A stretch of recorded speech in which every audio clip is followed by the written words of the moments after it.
இங்கு வந்திருக்கும் என் தமிழ் உறவுகளுக்கு என் முதற்கண் வணக்கத்தை தெரிவித்துக் கொள்கிறேன். இன்று நான் பேச எடுத்துக்கொண்ட தலைப்பு கனவு மெய்ப்பட வேண்டும். கனவு வேறு, ஆசை வேறு. பெரும்பாலும் ஆசையை தான் கனவு என்று புரிந்து கொள்கிறோம். கனவு காண தொடங்கினால் தோல்வி, ஏமாற்றம், அவமானம் அனைத்தையும் அதன் கட்டுமான பணியில் கொண்டு போக வேண்டும். ஆசை என்பது ஒரு ஆகாய கோட்டை, அஸ்திவாரம் இல்லாதது. அது பலவீனங்களின் வெளிப்பாடாகத்தான் இருக்கிறது. ஒலிம்பிக் ஓட்டத்தில் ஓடணும் என்று ஆசைப்பட்டு வீட்டில் உட்கார்ந்திருப்பவரை விட கடைசியாக ஓடி வரும் நபர் திறமைசாலியாகத்தான் இருக்க வேண்டும். கனவுக்கு செம்மை சேர்ப்பதில் பெற்றோர்களுக்கும் முக்கிய பங்குண்டு. கனவு பிறக்கும் போது அது ஜாடையிலேயே கலைகளும் பிறக்கும்.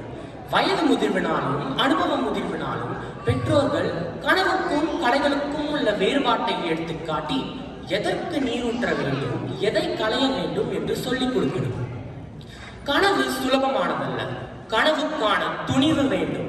என்னுடைய பலவீனங்களை நானே பார்க்கும் அளவுக்கு பெரும் வீரமில்லாமல் என்னால் கனவுகளை எதிர்கொள்ள முடியாது. வாளிக்கு முன்னே போய் நிற்பவரில் பாதி பலம் வாளிக்கு போய்விடும் என்றால் பிரச்சனை வாளியிடமா இல்லை முன்னே போய் நிற்பவனிடமா? வாளிக்கு முன்னே போய் நின்றால் என் பாதி பலம் போய்விடும் என்ற பயம் வாளியின் பலம். வரும் தடைகளை கணிக்கும் தீர்க்க தரிசனம் வேண்டும் கனவு காண்பவர்களுக்கு. நீ மட்டுமே உன் கனவுக்கு முதலீடு. மைக்கேல் நயமி என்ற லெபனீஸ் எழுத்தாளர் எழுதிய The Book of Mythos என்ற புத்தகத்தில் செம்மையான சிந்தனையும் செயலும் எப்படி இருக்க வேண்டும் என்பதற்கு 5 விஷயங்களை கூறியிருக்கிறார். அதை நான் உங்களுடன் பகிர்ந்து கொள்ள விரும்புகிறேன். முதலாவது, உன் தலைக்குள் ஓடக்கூடிய எண்ணங்கள் எல்லாம் நெருப்பில் எழுதிய எழுத்துக்களாக ஆகாயத்தில் மின்னும். அதனால் உங்கள் சிந்தனைகளுக்கு நீங்கள் காவலாளியாக இருக்க வேண்டும். இரண்டாவது, செம்மையான சிந்தனை செயலாக மாறும். நாம் செய்யும் செயல் நமக்கு பல மடங்காக திரும்ப வரும். காற்று விதைத்தால் கொடுங்காற்று திரும்ப வரும். எதை விதைக்கிறோம் என்பதில் அதிக கவனம் தேவை.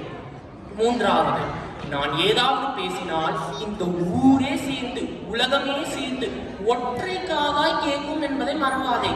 இந்த பல்லையும் நாக்கையும் தாண்டி விழும் வார்த்தைகள் அனைத்தும் நல்ல வார்த்தைகளாக மட்டுமே இருக்க வேண்டும். சொன்ன வார்த்தைகள் உங்களுக்கு எஜமானன், சொல்லாத வார்த்தைகளுக்கு நீங்கள் எஜமானன். நிதி நிறைந்தவர் பொற்கூவியல் தாரி, நிதி குறைந்தவர் காசுகள் தாரி, ஏதுமற்றவர் வாய்ச்சொல் அருளி. நான்காவது, கனவு காணாதீர்கள், கனவாகவே மாறுங்கள். இதுவரை எத்தனை பேர் மாறியிருக்கிறோம்? எல்லோரும் காண்பது கனவாகிடுமா? கனவுக்கு என்று சாமுத்திரிகா லட்சணங்கள் உண்டு. கனவின் ஆக்கிரமை பொங்கி பொங்கி வளைந்து கொண்டே இருக்க வேண்டும்.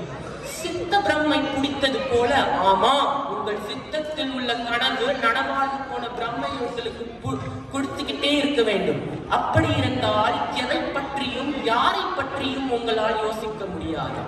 கடைசியாக, நீங்கள் வாழும் உலகில் வந்து வசிக்க உங்களை படைத்த தெய்வமே விரும்ப வேண்டும். அந்த அளவுக்கு செம்மையான செயலும் சிந்தனையும் இருக்க வேண்டும்.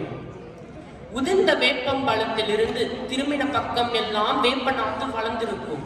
1 மாதம் கழித்து 100 நாத்துகள் இருந்த இடத்தில் 10 நாத்துகள் இருக்கும். 1 வருடம் கழித்து 2ஓ 3ஓ தான் 1 அடிக்கு வளர்ந்திருக்கும். வந்தது எல்லாம் வாழ்வதற்கு வரவில்லை, ஆனால் வாழணும் என்று முடிவு செய்து விட்டால் அனைத்து தடைகளையும் உடைத்து பிரபாகமாக வர முடியும்.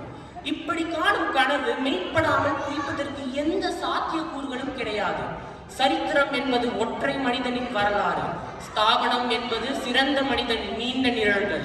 உங்களுக்கும் நீண்ட நிழல்கள் விழக்கடவது என்று கூறி என் உரையை முடிக்கிறேன். நன்றி, வணக்கம்.